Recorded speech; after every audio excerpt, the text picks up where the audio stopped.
My dear కిబో family members, మీ అందరికీ ప్రతి పేరున మీ ఇంటికి వచ్చి మీ చేతిలో నా చేయి వేసి మీకు థ్యాంక్స్ చెప్తున్నాను. అందరికి రాలేను కాబట్టి నేను అలా భావిస్తున్నాను. కుదిరితే వీలున్నంత వరకు అందరూ అలాగే భావించండి. ఎందుకంటే ఇవాళ ఫిబ్రవరి 23, మార్చి, ఏప్రిల్, మే, మరో 90 రోజుల్లో మీరు సంపాదించుకున్న కాయిన్స్కి స్టేకబుల్.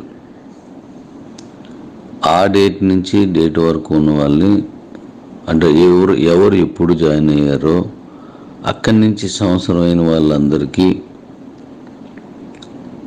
మైనింగ్ 0.25, 0.50, 0.75, 1%, 1.66% అని నేను మీకు ప్రకటించడం జరిగింది. జాగ్రత్తగా వినండి, మళ్ళీ విని అర్థం చేసుకోండి. మీ కింద ఉన్నటువంటి ప్రతి అండర్ గ్రౌండ్ లెవెల్లో ఉన్న వాళ్ళకి కూడా ఇది పంపించండి. మీకు నేను ఇచ్చింది రెఫరల్ మైనింగ్,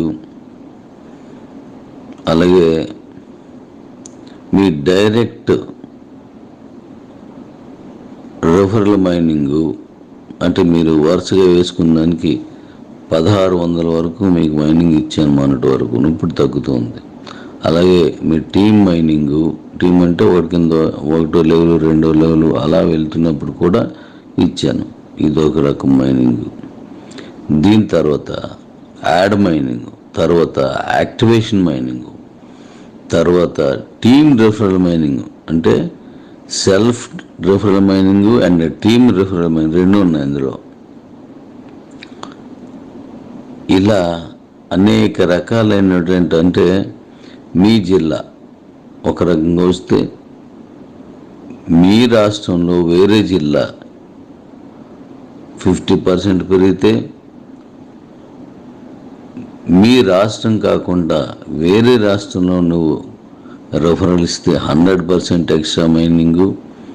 ఇలా అనేక రకాల మైనింగ్ని నేను సృష్టించి వాటిని మీ ముందుకు తీసుకొచ్చి మీరు విజయవంతమైతే తద్వారా నేను కూడా విజయవంతమై ఈరోజు లక్షలాది కోట్లాది కుటుంబాలని మనం ఒక్కటిగా చేసుకున్నాం. మనకంటూ ఒక సామ్రాజ్యాన్ని ఏర్పాటు చేసుకున్నాం. మన సామ్రాజ్యంలో నీతి నిజాయితీలతో కూడిన పాలన మాత్రమే కోరుకునే వ్యక్తిని నేను. కాబట్టి మీరందరూ నాకు అంత సపోర్ట్ చేసినందుకు మీ 2 చేతుల్ని నా 2 చేతులతో పట్టుకొని మరి హృదయపూర్వకంగా మీకు ధన్యవాదాలు తెలియజేస్తున్నాను.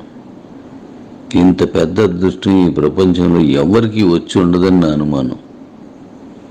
యుద్ధాలు చేసి గెలుచుకుని ఉండొచ్చు రాజ్యాలను, మోసాలు చేసి రాజ్యాలు గెలుచుకుని ఉండొచ్చు, వెన్నుపోటు పొడిచి రాజ్యాలను గెలుచుకొని ఉండొచ్చు.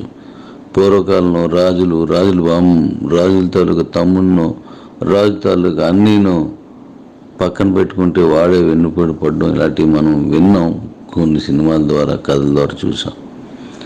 అలా రకరకాలుగా చేసి ఆక్రమించుకుని చేసి ఓ పెద్ద రాజ్యాన్ని ఏర్పాటు చేసుకుంటే, మనం మాత్రం ప్రేమతో నిజాయితీగా నిజంతో భవిష్యత్తును ఎదుర్కొంటూ ఓ సామ్రాజ్యాన్ని ఏర్పాటు చేసుకున్నాం. ఈ రాజ్యంలో, అంటే ఇది రాజ్యం అంటే వేరే ఆలోచనలు రాకండి, కుటుంబంలో చక్కగా బతకడానికి వీలుగా ఫోన్స్ తీసుకున్నాం, బళ్ళు తీసుకున్నాం,